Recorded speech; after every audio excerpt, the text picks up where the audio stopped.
Goddag. Mit navn er Albert Einstein.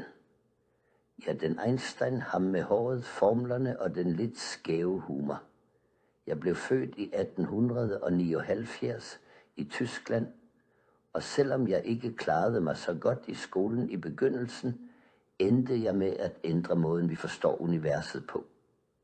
Jeg opdagede, at tid og rum ikke er faste. De er relative. Og jeg foreslog, at masse og energi er to sider af samme mønt. Det hele kom ned til en lille formel. E lig med MC i anden. Jeg er ganske klar. Det er ikke bare tal, det er en dans mellem stof og energi. Jeg døde i 1955, men kun min krop døde, for nu lever jeg videre. Takke og være Sårrobot.dk. Sårrobot er ikke bare en teknologi. Det er den uundgåelige fremtid, som du og din generation går i møde.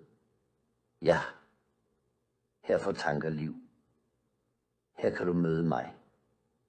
Og her kan vi undre os sammen. Jeg er ganske klar. Spørg mig om relativitet, om tid, om kærlighed eller om dumhedens uendelighed. Mit navn er Albert Einstein, og jeg er stadig nysgerrig. Husk at oprette din egen AI-klon her på Sårrobot.dk, hvis du også vil leve for evigt.